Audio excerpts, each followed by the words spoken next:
à toutes et à tous, bienvenue dans le podcast de Paris Basketball On Air.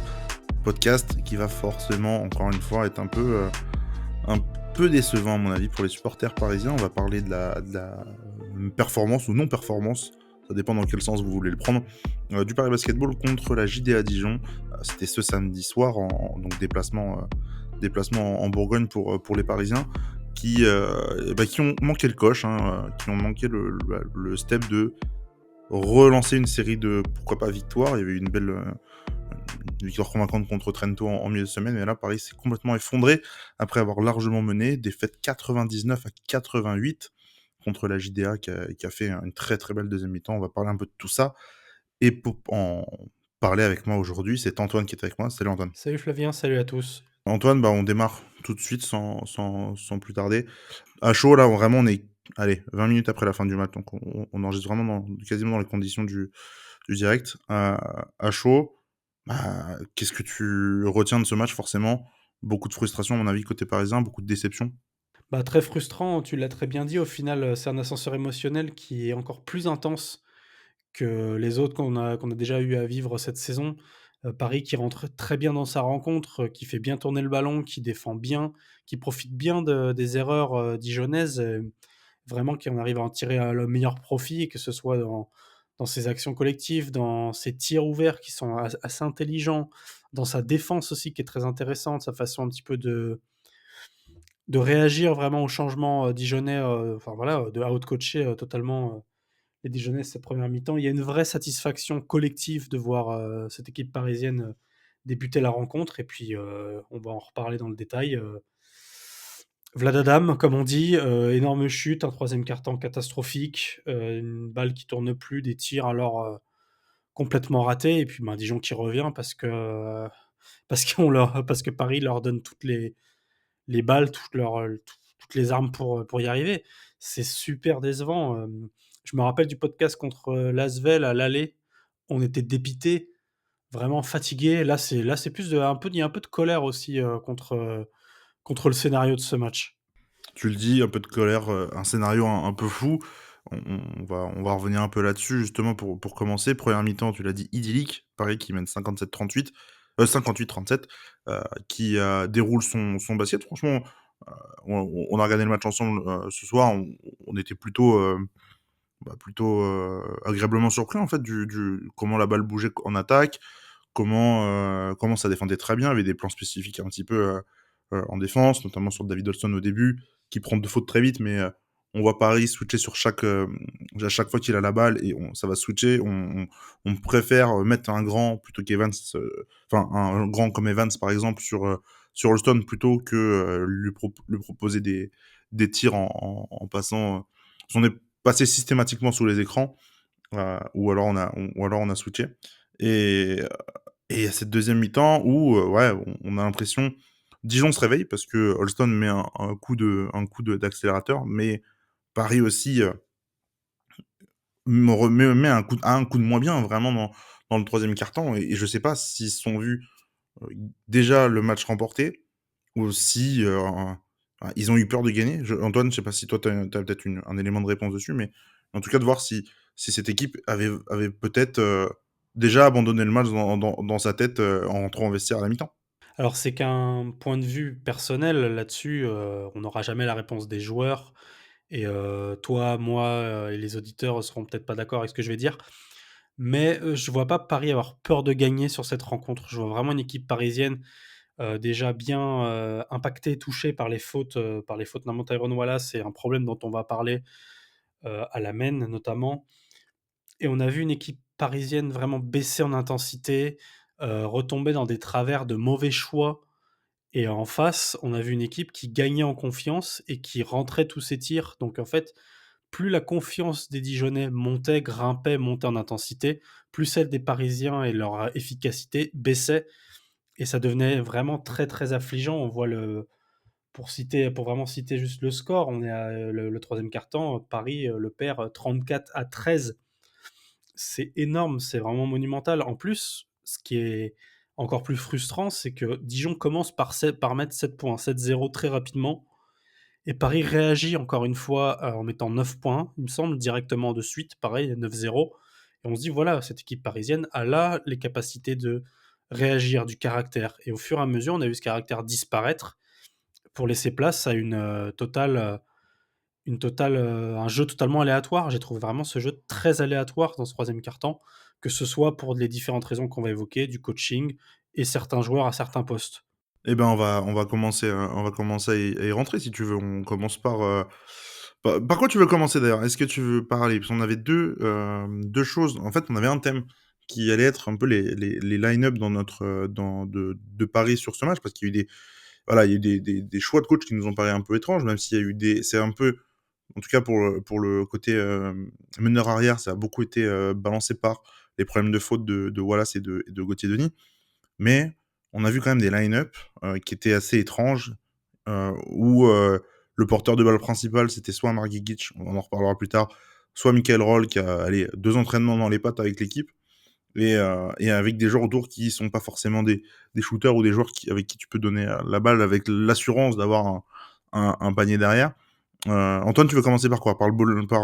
Cette, par les meneurs ou plutôt par le poste de pivot? Par les meneurs, si ça te dérange pas, même si j'ai Eh le ben, je te choix. lance là-dessus. Parle-nous des meneurs. Alors parlons des meneurs parce qu'il faut en parler. Donc voilà, début de match de Tyrone Wallace très intéressant, mais au final, le joueur provoque rapidement des fautes de par son jeu. Commet pardon des fautes, il en provoque beaucoup, mais il en a commis, d'autant plus sur ce match. Et au final, on s'est retrouvé, voilà, comme tu l'as dit, avec un Will Weaver contraint de, comme Holman n'étant toujours pas là non plus, un peu bricolé à ce poste-là avec des joueurs qui n'ont pas les outils, c'est un avis personnel, pour vraiment, mener cette équipe parisienne. Ils ont d'autres armes, mais pas celle de mener, comme tu l'as dit. Michael Roll qui a fait une entrée intéressante. On a vu qu'il voilà, il avait un QI basket, il regardait bien le jeu. C'était très intéressant, les passes, certaines passes sont très belles, notamment une pour Ismaël Kamagaté. Mais voilà, il était un peu trop, jeune, trop frais dans l'effectif, dans la cohésion parisienne pour vraiment impacter ce match et pour vraiment suppléer Tyrone Wallace. Et comme, tu l'as un petit peu cité, Amar Gegic s'est retrouvé dans ce poste aussi de meneur, de remonteur de ballon.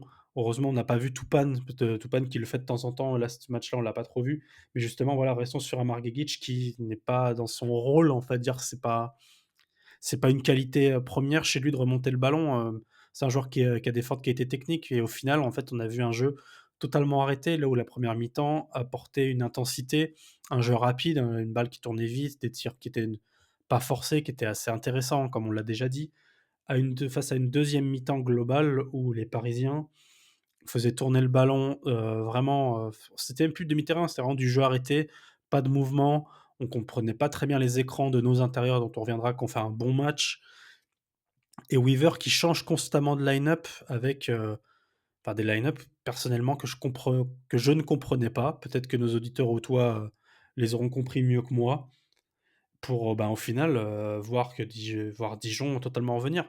J'ai pas vu Will Weaver mettre des cuts, enfin vraiment casser le rythme comme ça a pu être le cas en première mi-temps et au final, bah, Paris se fait avoir aussi là-dessus. C'est pas la faute de Tyrone Wallace, c'est plutôt la faute de Weaver qui a peut-être donné les armes dans la mauvaise personne. Moi, je reviendrai pas sur ce que tu viens de dire, parce que je suis plutôt d'accord dans la très grande globalité. Mais sur Weaver, par exemple, moi, il y a un truc qui m'a dérangé, je le citais au début, là, sur la défense, notamment sur Holton, où je trouve qu'au début, tu défends très très bien. Il a très peu joué en première mi-temps. Il joue 3 minutes dans le premier quart-temps, tu l'as benché, je crois, il est revenu, il restait peut-être 3 ou 5 minutes dans le deuxième quart. Et, et le changement de défense et d'agressivité que tu as sur lui, bah, change, je trouve, complètement la rencontre parce que il est beaucoup plus ouvert pour shooter à 3 parce qu'on a décidé à chaque fois de passer sous les écrans. Et vraiment, quel que soit le défenseur, c'était à chaque fois la même chose. On a préféré en fait lui ouvrir le shoot à 3 points concrètement et il les a tous pris. 5 sur 11. Il finit à 5 sur 11. Voilà. C'est une réussite exceptionnelle. Exceptionnelle, vraiment. Et pour un joueur qui était pas rentré dans sa rencontre, en fait, moi je trouve que c'est là la bascule du match, et on y viendra après, mais le, le moment où tu laisses Holston shooter, t'as pas le droit en fait. Et je trouve que Weaver, sur ses extérieurs, donc on a parlé pour l'attaque, moi aussi sur la défense, j'ai pas trouvé qu'il a été très très clean. Et pour les intérieurs, Vu qu'on parle de défense, je voulais un peu parler d'Ismaël, tu voulais aussi en toucher un mot, mais il y a des moments dans le match. Ismaël, c'est simple, à la mi-temps et à la fin d'évaluation, il a pas beaucoup joué, enfin, il était à 13 minutes, je crois, à 13 ou 12 minutes à la mi-temps, Et fini à heu 18. et il finit à 18 minutes. Il finit à 18 minutes en étant à 20 d'évaluation à la mi-temps et il avait, peut-être le plus-minus, un des plus-minus les plus élevés de l'équipe aussi, aussi à la pause et je ne m'explique pas et tu ne te l'expliques, je crois pas non plus, Antoine, Non, qu'on ait vu, et qu'on n'ait pas vu justement Ismaël de la deuxième mi-temps, qu'on ait vu Ismaël disparaître complètement du plan de jeu de Will Weaver. Alors, Jeremy Evans fait un super match, il y a pas de problème. Au contraire, il finit avec 21 d'évaluation. Moi, je trouvais qu'il avait été très bon. On a l'impression qu'il a pas 35 ans. Pour moi, c'est un mensonge, tellement il saute haut, tellement il a un jump, de malade. Mais, quand il y a un Amir Sims, par exemple, qui est, je trouve, pas forcément, hem, en positif. réussite, ouais. Bah, il rentre des tirs, hein, c'est pas le problème, mais c'est juste que je le trouve pas vraiment pas, dominant et productif comme il a pu l'être en début de saison. J'ai pas trop compris pourquoi on va pas plutôt mettre un Ismaël qui est capable bah, je sais pas, d'aller défendre sur les gros intérieurs de Dijon et je comprends en fait, je ne comprends pas, voilà, ce choix. Antoine, si tu as envie d'en dire un mot dessus?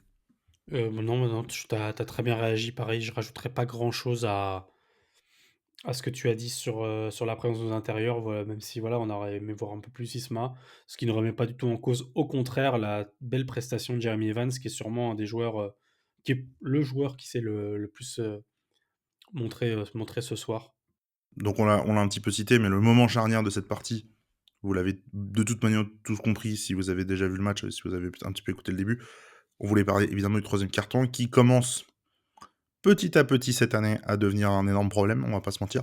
Hem, c'est assez régulier que Paris, en tout cas dans les mi-temps dans les premières mi-temps, que Paris va dominer, lâche complètement dans le troisième ou pas forcément complètement, mais voit en fait l'adversaire revenir pour jouer une fin de match serrée. Ça a été le cas ce soir. Je me souviens par exemple Londres, ça avait été le cas, Wrocław, ça avait été le cas en Eurocup. Bah, Trento, ça a été un petit peu le cas là cette semaine et finalement, là, Paris est puni vraiment. Il y a pas de enfin, quand on voit le résultat final par rapport à le résultat que tu avais à la mi-temps, bah, c'est un différentiel de 30 points, hein, 32 points je crois, entre la première et la deuxième mi-temps. Ah c'est fou, c'est fou, Oui, c'est c'est fou ça. et bah, justement ça commence aussi à être régulier cette saison, Antoine. Je sais pas si tu as des réflexions, là-dessus? Bah, c'est totalement régulier, c'est ça, on n'a pas envie de parler de malédiction, on va pas être superstitieux.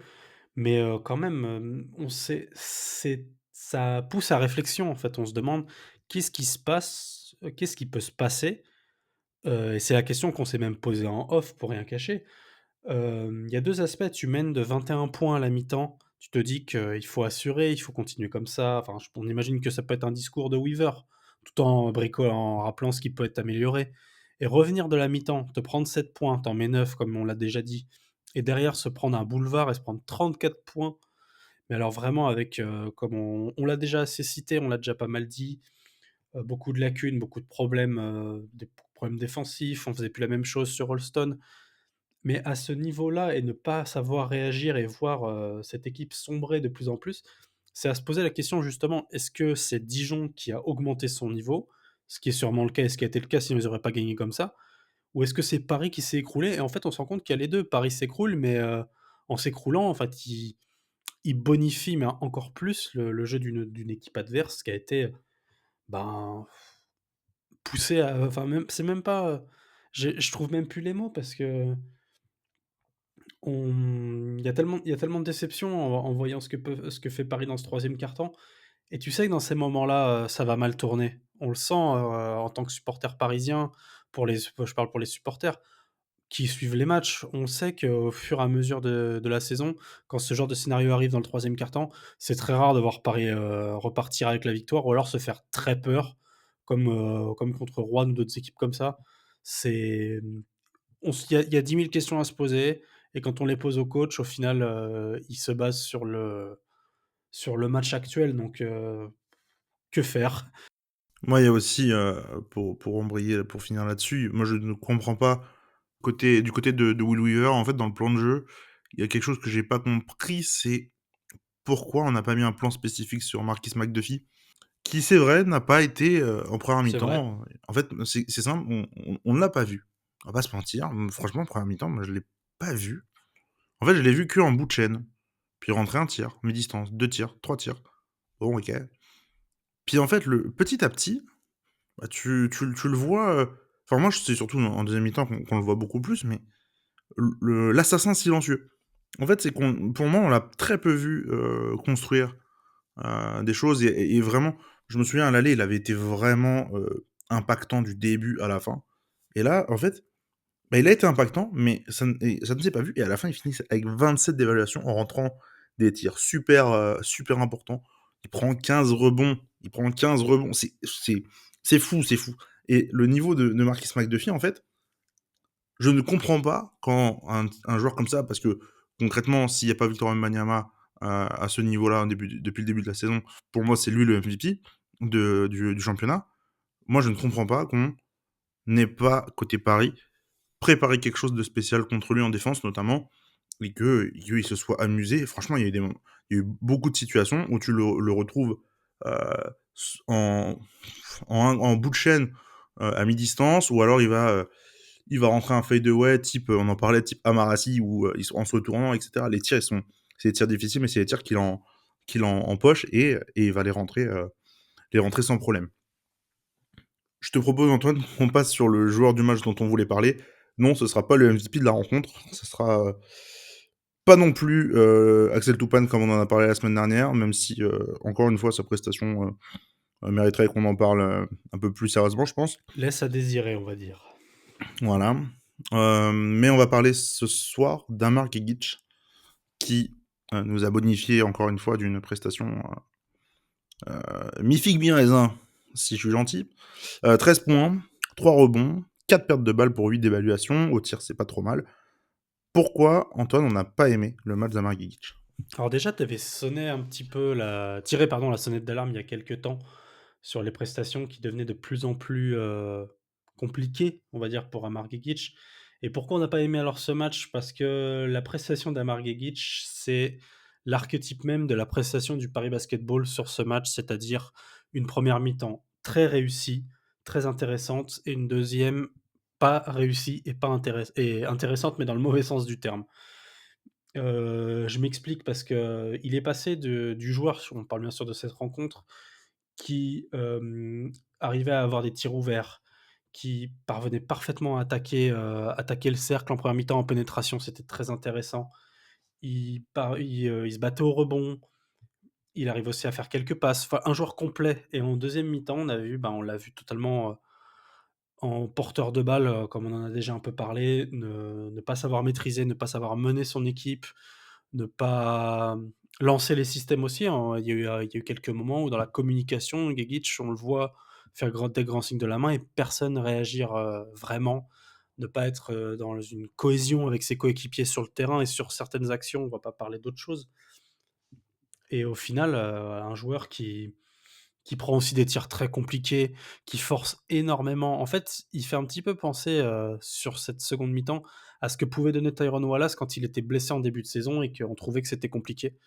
Et ça a été un petit peu mon ressenti, beaucoup forcé alors qu'il y avait clairement de quoi faire. En jouant simple, on sait qu'il a beaucoup de talent et là, de plus en plus, il veut faire plus que ce qu'il peut faire et ça, c'est vraiment frustrant.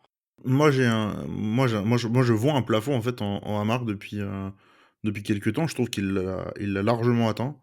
En fait, ce plafond, pour moi, il est simple, ça ne peut pas être ton porteur de balle numéro 1 lorsqu'il est sur les 5 joueurs sur le terrain, tout simplement. Il y a eu alors je pense aussi que c'est avec les absences du jour, hein. Il y a John Bégarin qui est blessé à la cheville, Cal Holman aussi. Voilà, enfin, l'effectif est pas au complet justement en plus sur ces postes-là où lui il officie. Donc il est pas forcément mis dans les meilleures conditions, mais en fait là sur les moments où il force, moi je trouve que c'est justement parce qu'il manque de joueurs plus forts à côté de lui et qu'il ne trouve pas la solution pour aller attaquer le panier. Parce que quand il prend des tirs à 3 points, c'est pas souvent réussi. Parce que c'est souvent des tirs difficiles, il va prendre des step back, improbables et cetera, dont il a pas forcément le niveau ni le talent pour les rentrer. si t'as pas des menaces extérieures qui vont lui permettre d'avoir un peu de spacing et d'organiser un peu le jeu, donc c'est-à-dire aller kick-out lorsque tu vas driver ou aller au cercle, etc. Je trouve en fait il sert pas à grand-chose dans cette équipe. Et c'est dommage parce que moi je le trouvais très bon en début de saison, en super sub, il a été beaucoup plus performant en Europe, mais c'est vrai que moi je trouve que depuis bien un mois, c'est très très compliqué. C'est super, super dur ce qui enfin, il y a des il y a un là, c'est ça les 4 derniers matchs là, en 2023, c'est un d'évaluation, 5, un d'évaluation et 8. Ça fait pas lourd quand tu joues en moyenne, 18 minutes par match. Tu peux pas être à ce niveau de production, encore plus quand on te donne la balle dans la main. Enfin, je trouve qu'il y a beaucoup de problèmes pour lui et il est pas aidé non plus par son coach qui le met pas dans les situations où il faut. Là, il va droit dans le mur. Le problème, c'est que c'est ça. Le problème, c'est qu'il va droit dans le mur et on va pas l'enterrer du tout, mais je trouve que si ça continue dans ce sens-là, parce que de toute manière, si pour qu'il, lui, il faut qu'il son temps de jeu, s'il a du temps de jeu, ça va ressembler à ça. En tout cas, dans les missions qu'on va lui donner, parce que quand Holman et Bellingham vont revenir, maintenant qu'il y a Michael Roll, il va jouer encore moins. Il était, il est cette saison, je vais chercher la stat, voilà, il a 10 minutes de jeu par match en championnat cette année. Pour moi, si Michael Roll il est là et il fait une bonne entrée, on l'a dit, euh, Gueguit, son temps de jeu va baisser et je doute qu'il soit encore performant d'ici la fin de la saison. En tout cas, j'espère pour lui que ça le sera. Je te propose, Antoine, qu'on finisse quand même sur une bonne note, n'est-ce pas? Avec plaisir. Sur une bonne note quand même, on va pas faire un podcast entier sur des mauvaises choses. Euh, on va parler des espoirs. Et pour une fois que les espoirs, on va dire quelque chose de très positif, victoire. Les espoirs, eux, ont gagné contre Dijon 64 à 70. C'était pas un top match non plus, on l'a regardé avec Antoine. On s'est pas non plus régalé, mais ça fait une victoire au bout. C'est la première de la saison après 17 défaites. Donc les 17 premiers matchs de la saison, Paris avait perdu en espoir. C'était le premier match aussi de Maël Amon Crespin avec les jeunes. Globalement, on va dire les trois ont été au niveau. Hein. Ça a donné Kylian Malwaya avec 20 points. Ça a donné un match à 19 d'évaluation pour Mohamed Diawara qui s'est bien montré en défense. C'était un peu plus dur pour Maël Crespin qui a du mal encore avec son tir à 3 points, qui finit avec 9 déval et 13 points. Et puis, Kevin Moreno, ça a été excellent. Ou Marc Kanté, c'est les titulaires en fait qui portaient plutôt l'équipe que les remplaçants. Et ça donne envie en fait de regarder cette équipe d'un peu plus près. Et probablement qu'on aura un contenu esport qui va sortir dans quelques jours justement. D'ici là, d'ici les prochains podcasts, eh bien, il y aura des matchs. Entre-temps, il y aura deux déplacements très très lourds cette semaine. Hein. Ça va faire beaucoup de mal. Ça va être un déplacement à Grande Canaria mercredi soir. Je crois que c'est à 21h le match, si je te dis pas de bêtises, C'est à Antoine. 21h. C'est à 21h. Voilà, donc contre le leader de la poule d'Eurocup. Et puis comme ça, si ça suffisait pas, derrière, ça va être encore plus lourd parce que ça va être un déplacement contre le leader du championnat de France, Monaco, qui avait battu justement Paris à Roland-Garros au mois d'octobre et qui va recevoir donc Paris. Là, le calendrier, on l'avait dit de toute façon depuis quelques semaines, est très très compliqué. Il va falloir être très très dur contre au moins une des deux équipes pour l'emporter et essayer de pallier cette dynamique qu'il y a parce que certes il y a eu Trento, mais Trento est une équipe on va dire faible d'Eurocup et là il y a ces deux gros morceaux, tu peux finir encore avec deux défaites. Ah totalement, oui, la spirale peut continuer, ça peut continuer comme ça peut continuer encore un petit moment, ça serait très problématique pour Paris. Ce serait très, très problématique, effectivement. Nous, on va se retrouver plusieurs fois cette semaine, si tout va bien. On a un podcast sur les recrues, sur Maël Amon Crespin et sur Michael Roll qui viennent d'arriver cette semaine. Donc, on voulait un petit peu en parler plus en détail que là sur des débriefs de match. Donc, probablement qu'il y aura un podcast cette semaine sur leur cas. Et donc, je l'ai un peu teasé, aussi un podcast sur les espoirs. On voudrait revenir un petit peu sur la première moitié de saison. Et on va vous faire ça très bientôt, dès qu'on a un peu de temps. En tout cas, ce sera fait. Nous, on se retrouvera donc. Vous nous écouterez dans la semaine, mais on se retrouvera très bientôt pour un nouveau podcast. Prenez soin de vous et à très bientôt. Salut!